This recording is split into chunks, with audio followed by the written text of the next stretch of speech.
Olá, tudo bem? O MP na TV está no ar. Meu convidado de hoje é o promotor de justiça Luiz Eduardo Lemos de Almeida, da 43ª Promotoria de Justiça, e o nosso assunto de hoje é consumidor.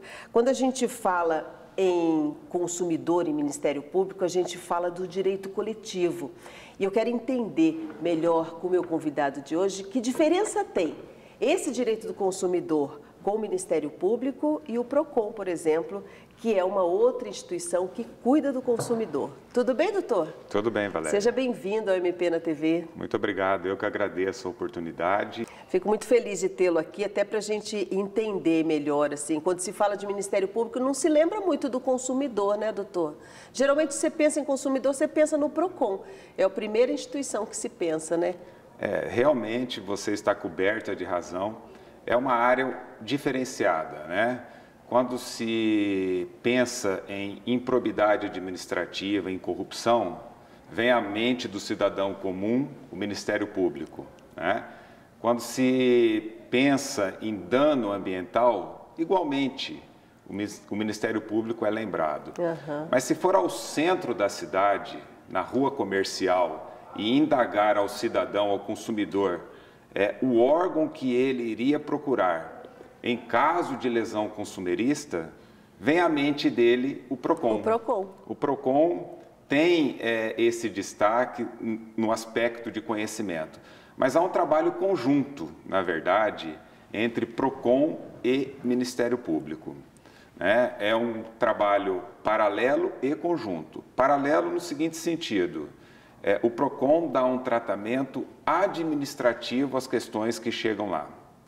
O consumidor faz a reclamação no PROCON, o PROCON chama o fornecedor numa tentativa de conciliação para resolver aquele problema que foi levado ao órgão, e se não houver uma conciliação, o procedimento administrativo se desenvolve até a aplicação de uma eventual multa. Então, acaba que não resolvendo o caso por inteiro do consumidor se não houver conciliação. Enquanto que no Ministério Público nós já damos o tratamento jurídico na tentativa de resolver a questão do consumidor, uma questão macro, que é a tutela coletiva. Mas isso não impede, Valéria, de que o PROCON, recebendo várias reclamações idênticas, repetitivas, ele acione o Ministério Público, informe o Ministério Público, daquela demanda que está chegando lá, porque ela tem a característica de uma tutela coletiva. E um avanço para que essa identificação possa acontecer também por parte do Ministério Público foi um convênio que foi firmado entre Ministério Público e PROCON, e através desse convênio nós temos acesso aos dados do PROCON.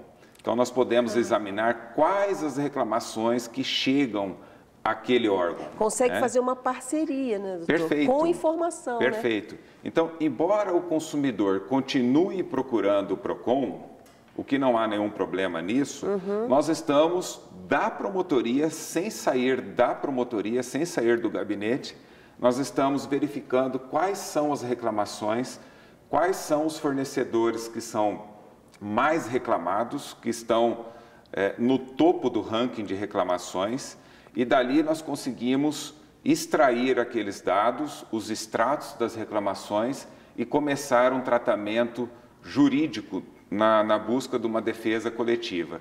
Por isso que eu digo que o trabalho ele é paralelo e em conjunto. Eu participei de algumas operações junto com o consumidor, e um deles, por exemplo, foi no aeroporto.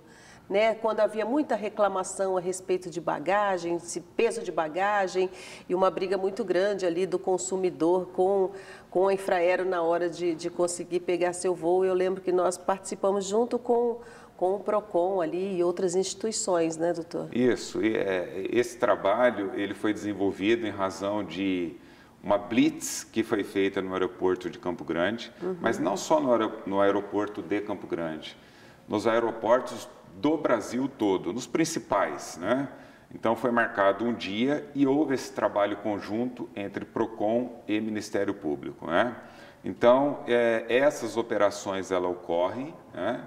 E sempre nós estamos em contato com o PROCON estadual, com o PROCON municipal, na tentativa de realizar o trabalho conjunto. Naquele momento, de repente, eles estavam no ranking ali, né? Pois é. Doutor, uma outra lembrança também que se tem de Ministério Público quando se fala de consumidor e que o Ministério Público é sempre o lobo mau, é na hora do campeonato de futebol, estadual de futebol. O Ministério Público sempre fala, não vai ter campeonato. E aí vira aquela celeuma toda. Por que acontece isso, doutor? O Morenão está sempre ali, arruma, não arruma, abre, não abre, libera ou não libera. E aí os jogadores ficam bravos, claro, porque eles querem fazer o campeonato ali, e também os patrocinadores, e vira também uma celeuma total. Por que isso acontece? É uma questão importante que você tocou, Valéria, né? O Ministério Público, ele não interfere no campeonato de futebol profissional, como não interfere em qualquer outro campeonato do esporte profissional. O que ele cuida, o que ele zela, o que ele busca preservar é a segurança e o bem-estar do consumidor barra torcedor, dentro das arenas esportivas. E para explicar um pouco dessa questão, é necessário fazer um resgate histórico, tanto da legislação quanto do Estádio Morenão. Então, se você me permitir, Valéria, pois não. Eu quero dizer o seguinte, em 2003, quero lembrar o seguinte, em 2003, veio para o ordenamento jurídico o Estatuto do Torcedor. Então, no Estatuto do Torcedor, que é uma lei federal, uma lei geral, consta que o Estado, as confederações, as federações, as ligas esportivas, todos esses atores têm que prevenir a violência nos estádios, né? Mas, lá no Estatuto, nessa lei geral, de aplicação geral, consta que o torcedor consumidor, ele tem que ter segurança, conforto, as instalações físicas têm que ser adequadas e as questões sanitárias têm que estar em ordem, em dia. Muito bem, essa legislação é de 2003. Em 2009 veio um decreto federal regulamentando o Estatuto do Torcedor. E nesse decreto federal consta que os laudos de segurança, de engenharia, de prevenção a incêndio e pânico e de vigilância sanitária, esses 4 laudos, eles têm que ser depositados no Ministério Público antes do início do campeonato. Então, em 2009, que começou todo esse trabalho de acompanhamento do Ministério Público. Por isso que isso é recente, então, por isso que a gente vê hoje em dia esse questionamento, por que é o Ministério Público que está à frente? Porque é recente. É recente. Em 2010 veio a portaria do Ministério do Esporte detalhando como teriam que ser esses laudos. Tudo por quê? Porque em 2014 o Brasil iria abrigar a Copa do Mundo, como de fato abrigou, realizou esse evento internacional. Então, começaram as exigências para que os estádios de futebol tivessem as adequações necessárias, né? Bom, e aí começou todo esse trabalho e essa questão que você bem colocou, que em algumas oportunidades o estádio é liberado, né? Em outras, ele é liberado parcialmente, somente alguns setores. Em outras oportunidades, ele não é liberado. Ele, entre aspas, é interditado 100%. Por quê? Porque o estádio não atende às condições exigidas pelos laudos, né? Então, o Ministério Público cumpre a legislação, né? Ele faz cumprir essa legislação. E todas as vezes que nós notificamos a Federação de Futebol para não realizar jogos em determinadas arenas esportivas, esses jogos não são realizados e são colocados em outros estádios, muitas vezes menores.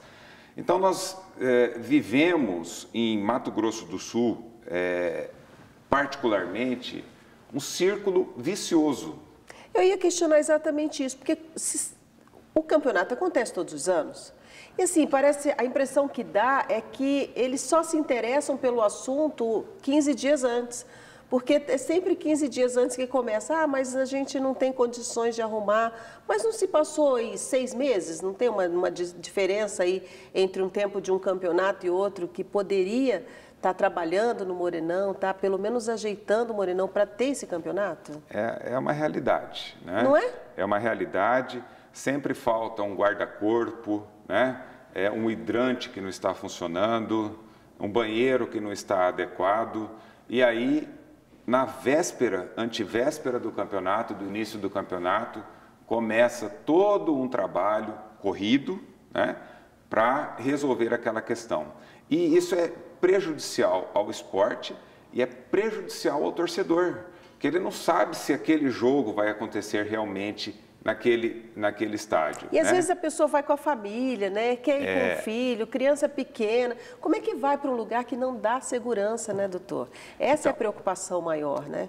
Em busca de solucionar essa questão, Valéria, porque a realidade é que os estádios, eles funcionam com muito bom senso por parte do Ministério Público, né? Com um olhar muito benevolente para que o evento aconteça e com o risco de crítica ao Ministério Público, às entidades que organizam. Então, na tentativa de melhorar essa questão, em Campo Grande particularmente, nós desenvolvemos na promotoria um projeto na tentativa de sensibilizar as autoridades e a sociedade civil sobre a necessidade de melhorar e reformar o Estádio Morenão. O Estádio Morenão é um estádio muito bonito, muito agradável. Uma referência nacional. Uma referência nacional, bem localizado, mas ele precisa de melhorias, né? Ele precisa de condições melhores para abrigar o torcedor, a imprensa que trabalha lá, os esportistas, enfim, melhorar de uma forma geral.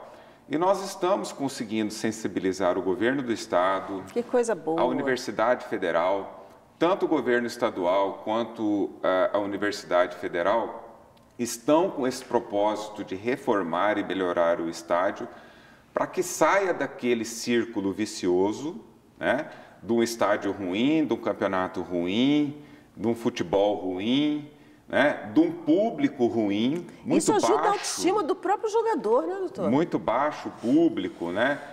E que passe para um círculo virtuoso, num estádio mais confortável. É lógico que nós não estamos buscando uma arena tipo Maracanã, né? Acho que o objetivo é esse. Como o estádio de Brasília, porque esses estádios foram reformados para a Copa do Mundo, mas darmos um mínimo de segurança e conforto para o consumidor, né? E daí sim podermos também exigir um pouco mais do Corpo de Bombeiros, da Polícia Militar no sentido de fiscalização, da Federação de Futebol, né? Então, esse é um passo inicial. Falava-se muito, doutor, em abrir o Morenão para shows. Existe essa possibilidade, já que se tem um problema tão sério de não ter local de show, né, por causa da lei do silêncio, por milhões de outras situações? O Morenão poderia ser um local para show, para grandes shows, por exemplo? Na verdade, o estádio Morenão ele é subutilizado. Essa que é a verdade, né? Então, com essa intenção de melhorias e reformas, o passo inicial é o esporte, passo inicial. Mas o segundo passo vem realmente nesse sentido, de realizar shows e eventos no Morenão. Não tem problema de poluição sonora, de impacto à vizinhança. Então, num segundo momento, adequado, né? Perfeitamente, é um local adequado. E mais, Valéria, você me fez lembrar o seguinte: o estádio hoje está parcialmente liberado. Ele estando parcialmente liberado, não é possível realizar um jogo de campeonato estadual, de campeonato nacional, né? Então, determinados jogos, a equipe mandante não disputa o jogo no seu estádio, ele leva para outra cidade, para outro estado em busca de renda. Então, isso não é possível hoje em Campo Grande, mas com a reforma e com a melhoria, isso será possível. E aí vem na sequência, realização de shows, né? E outros esportes daí também pode se adequar, né? Exatamente. E, eventualmente, a ocupação dos espaços que existem embaixo das arquibancadas. Existem salas ali em volta do Morenão? Existem salas lá. Então, foi dito, foi conversado, foi aventado em se colocar ali um museu do esporte. Olha que bonito. Se colocar ali uma agência do Detran, né? Então, para atender aquela região toda ali, né, doutor? Exatamente. Colocar ali órgãos do governo para atender a população, o que é benéfico para o Estado, que não iria pagar aluguel, né? E facilita a vida da população, do consumidor, do público em geral. E ajuda também na segurança dos estudantes ali naquela região ali também. Sem dúvida nenhuma, daria vida para aquele local, que já ganhou um up, vamos dizer assim, com o evento que aconteceu agora em julho, né? A Sociedade Brasileira de Pesquisa e Ciência foi realizada o seu evento, um evento nacional que foi um sucesso, né? 40 mil pessoas circularam ali, foi lindo, algo né? muito bonito. Está de parabéns à Universidade Federal, o reitor. Então já houve uma melhoria, mas nós precisamos avançar e fazer essa roda girar, embalar até que ela ande sozinha. Trazer vida ali, né, doutor? Exato. Doutor, eu vou pedir um intervalo rápido e já volto para a gente conversar um pouquinho mais a respeito da sua promotoria. Perfeito. Tá bom? Nós já voltamos, gente, é rapidinho.